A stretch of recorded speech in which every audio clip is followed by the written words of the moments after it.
Getting building permits through has been a nightmare for many people. You look forward to building your dream home, you find that plot of land that you've always wanted, and everything seems doable. So you've already hired the architect, you've got the best plans you've wanted, the contractor's been hired, and suddenly everything comes to a dead stop. This is a big deal in Hawaii, and unfortunately it happens all the time. Now this is part one of a two-part series on the residential building permit process in Hawaii.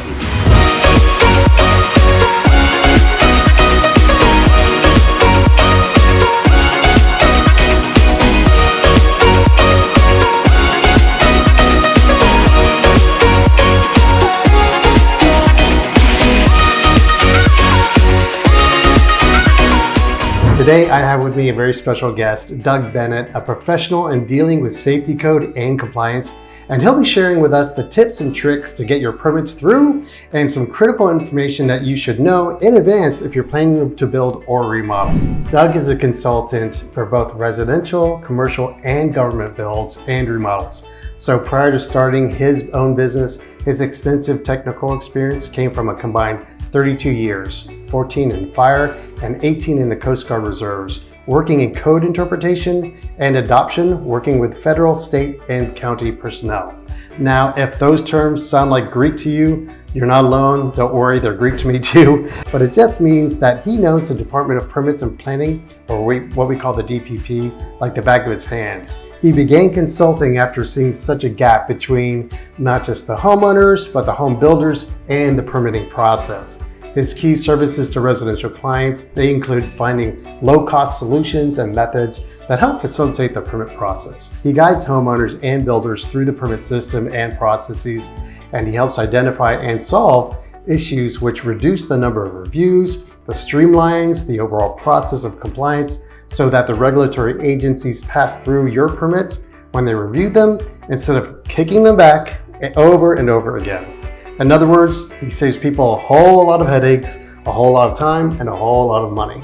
That's the goal. Doug and I go way back. We used to be neighbors years ago, and we watched each other's kids grow up. He knew us back before our son was even born. Welcome, Doug. So glad you're able to make it here today. Thank you for having me. It's a great honor to be here. You bet, buddy. So Doug, this has been such a major pain point because the permitting process can cause so many issues with unexpected expenses and the long delays with homeowners.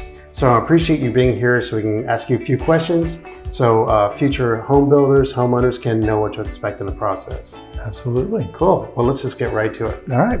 First of all, why is the permitting process such a big ordeal, when it comes to residential remodels or new builds? That's a pretty loaded question. There's a lot of factors that play into things. It depends on the complexity of the project, the timing of when you're doing, submitting your plans for permitting. It's got to go through many different departments for review. So there's a lot of things that can come into play. And if you don't get ahead of everything and cross your T's, dot your I's with all the necessary forms. So you have to do ABC before you can get to X, Y, Z.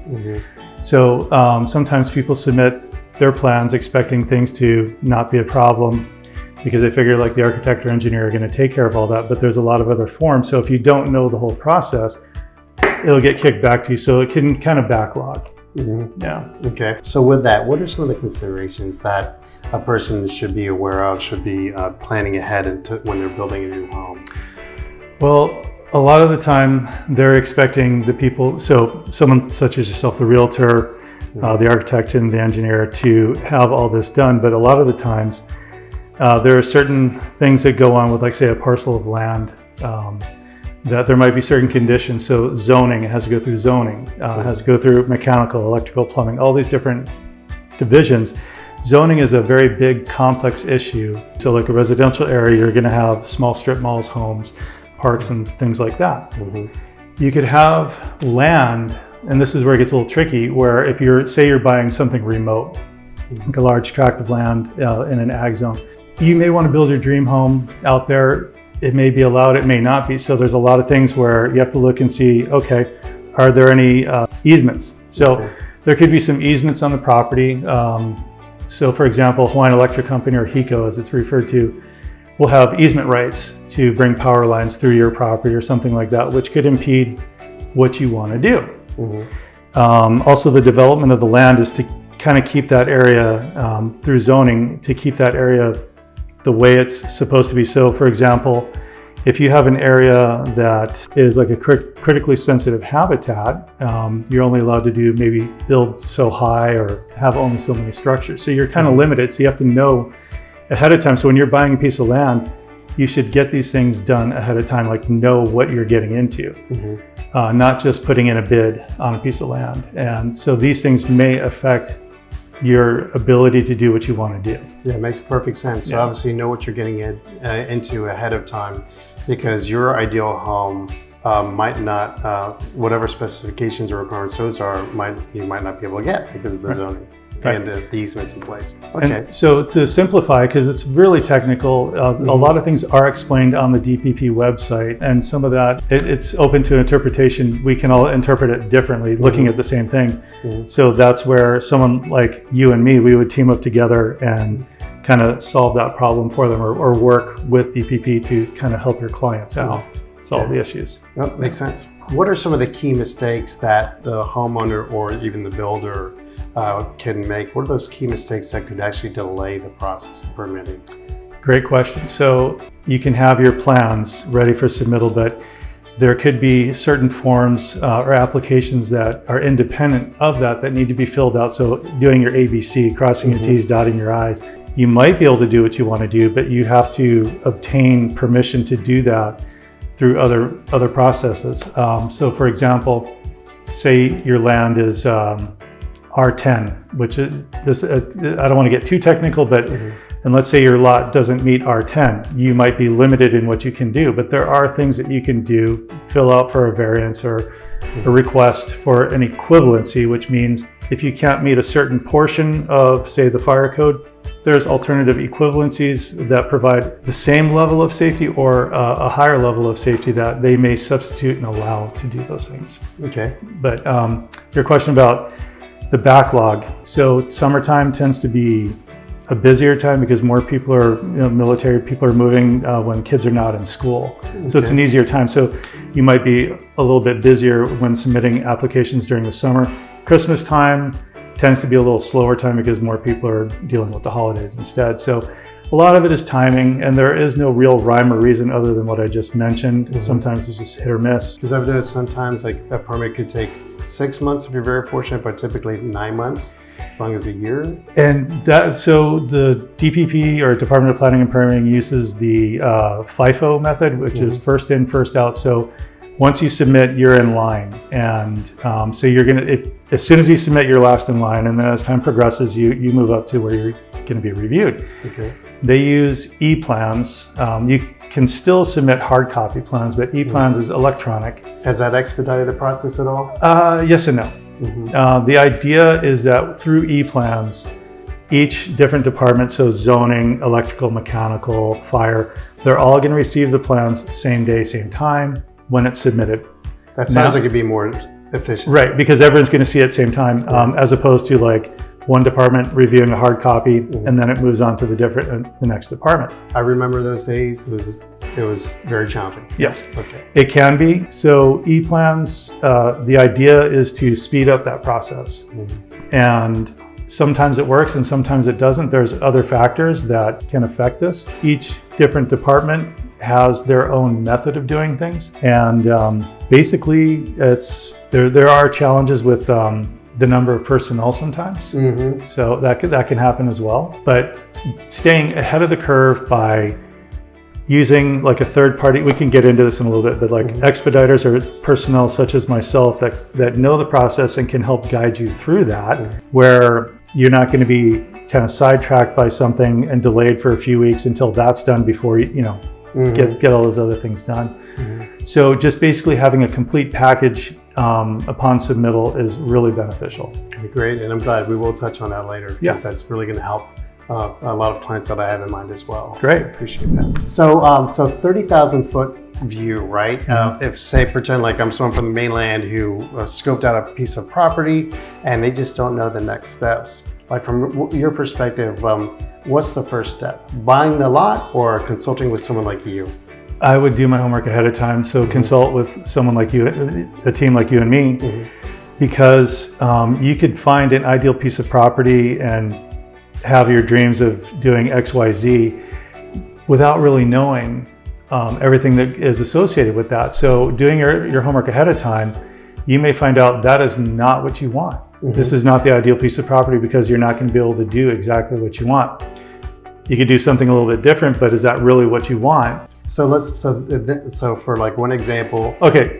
we've the client's identified the perfect spot of land. Yeah. And we know it's residential. We're good there. What's next? Okay. So as far as my reviews were concerned, access and water supply was always the main hindering factor for people. So to break it down very simply, you find a remote piece of land, you want to build a house in the middle of nowhere where you don't hear or see your neighbors. Sounds great, right? However, fire code requires a road close enough to the building so that the fire truck can get close enough. Okay.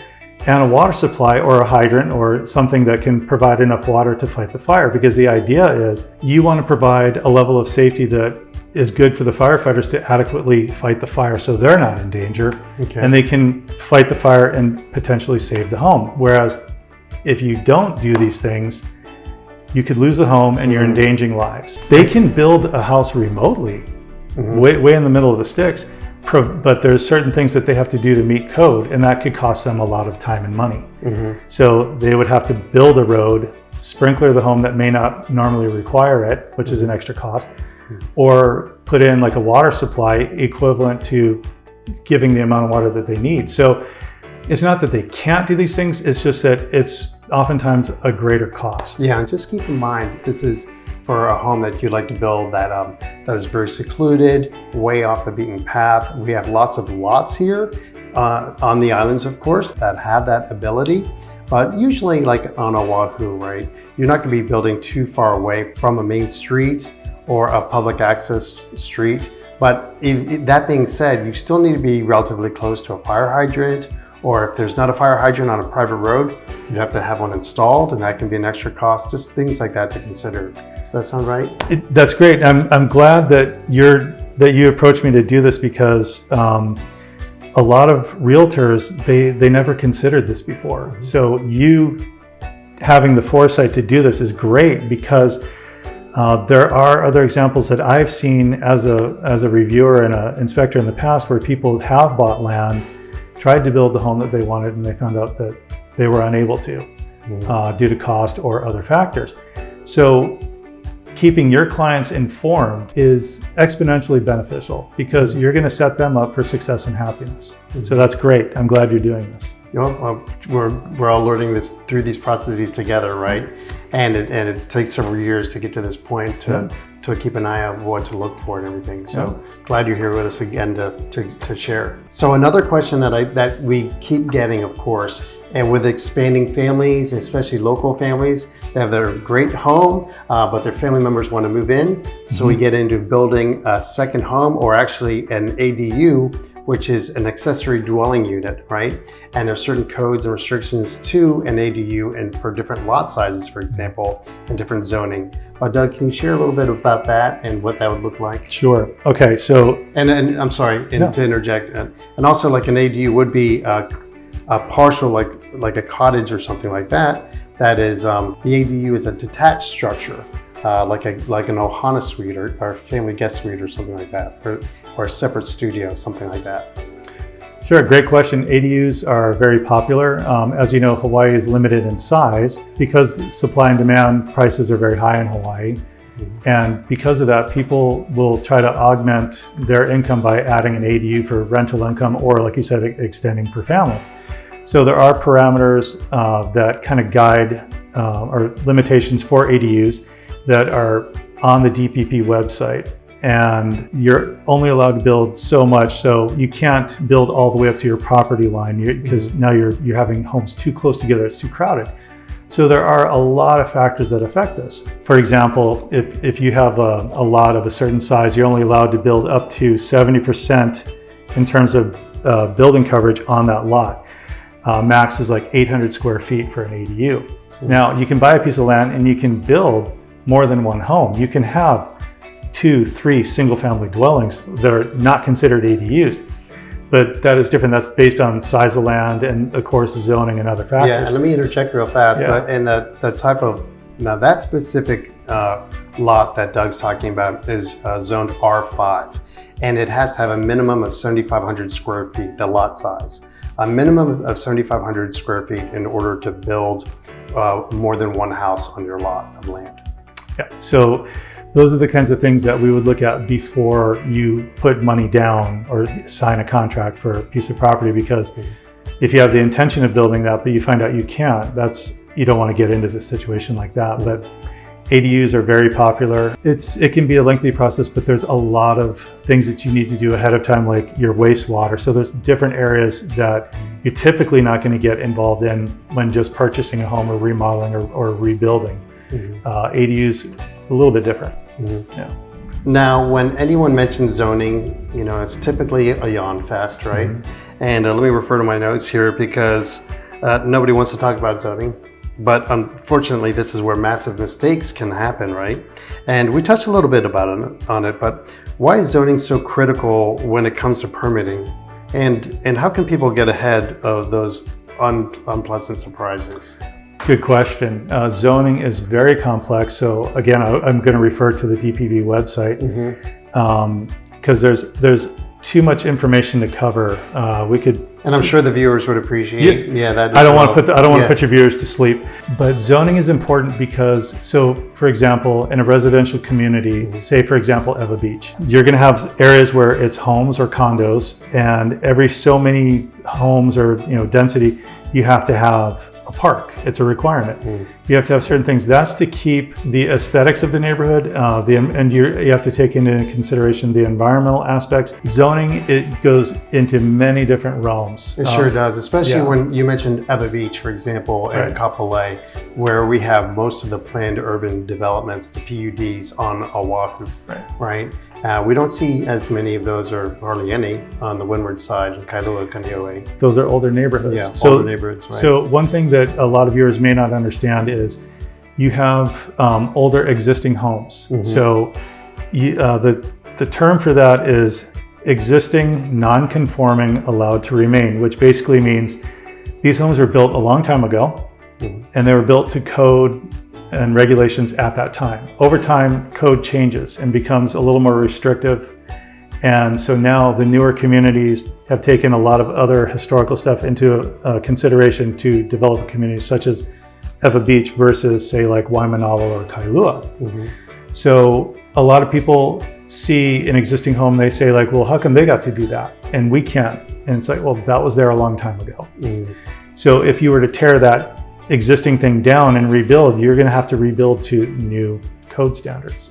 So it can be a little confusing for people, but So I'm glad you mentioned that because like some states like California, for example, if you're doing a tear down, complete renovation, remodel, I believe, I don't know if this is still the case, but you can, as long as you keep an existing structure, whether it's just like one wall or two walls, you can avoid the permit process altogether, and it's just technically like a renovation project.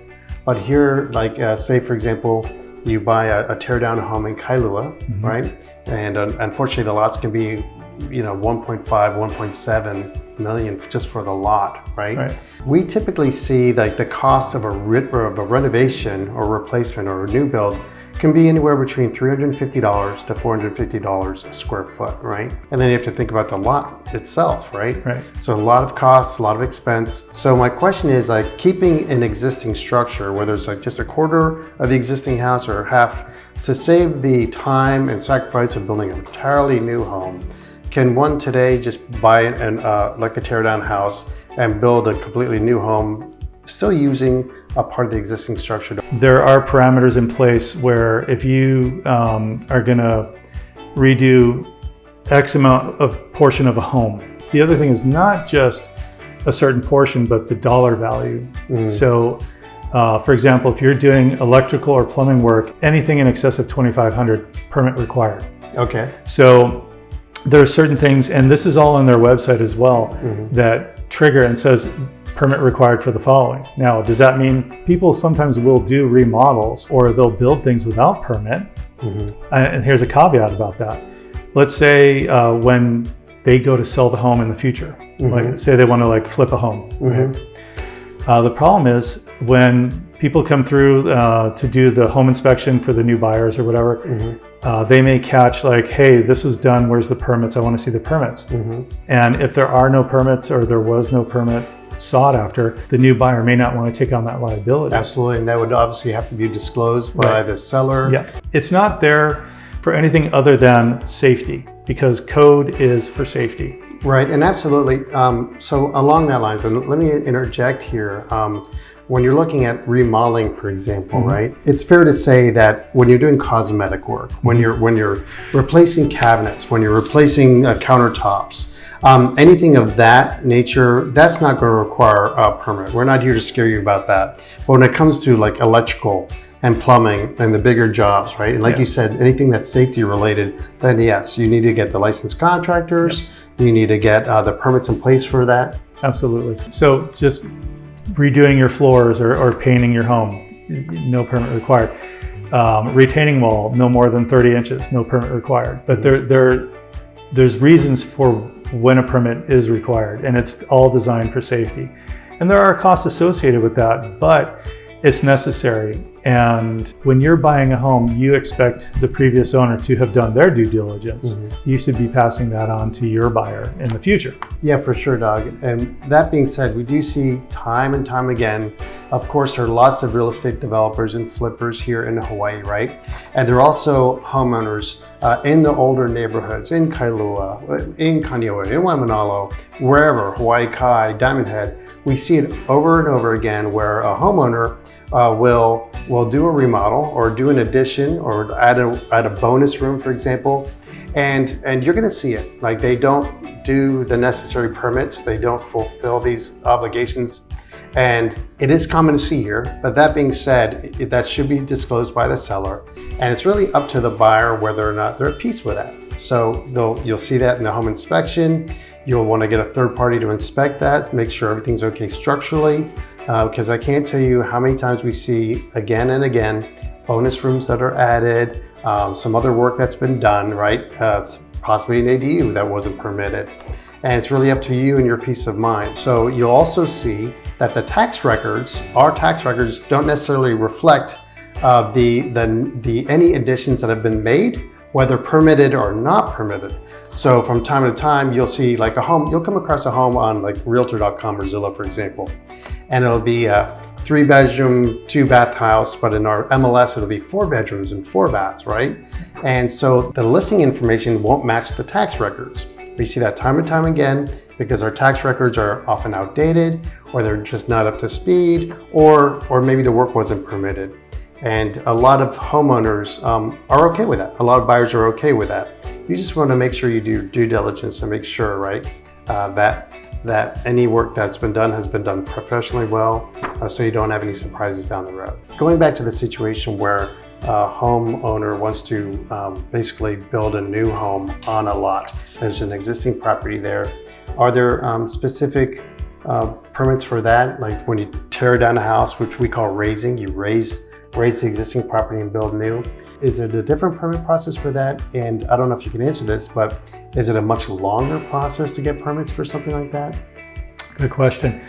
There is a separate demolition permit that needs to go in. So permit required to demolish because you're dealing with shutting off utilities, things like that, demolishing. Hazardous waste. Exactly, and the removal of all that. And then from a fire department perspective and from zoning and other perspectives, you have to now bring it up to current code. The existing one may not be code compliant with current code, so there's a lot of other factors that come into play. Yeah. You know, one thing, a question that I had too is like from, again, like the 30,000 foot view, what's the timeline one would be looking at? You identify a property, you buy the lot with the existing structure on it. For permits and building a new house until you actually get the keys, are we talking a year, or is it like 2 years, 3 years? It all depends. Yeah. It all depends on the complexity of the project, how detailed the plans are, and how fast it can go through the processes. So making sure that everything is done ahead of time so that you're not getting things turned back to you for multiple reviews because you missed a step or you missed a form that needs to be submitted or a process because oftentimes you can miss the smallest of things, but it holds up moving forward. So do your ABCs before XYZ. Exactly. So it's up to you really as the buyer. Like what are your needs? What would you want first? Do you want that like perfect, brand new, custom built home? And if so, just know that that's going to take longer than if you were to renovate a home, right? Or find a home and build a structure on top of that existing property. So the difference can be anywhere between 6 months to a year for a renovation, as opposed to a completely new build. That could be anywhere from, if you're lucky, like a year to about 2 years, 2.5 years. So keep that in mind. Great, that's it for part 1 of the 2-part series. And join us for part 2, where we get into more detail of our video. And if you think it'd be helpful to having a consultant like Doug come alongside with you in the process, feel free to reach out to him. His contact info is below.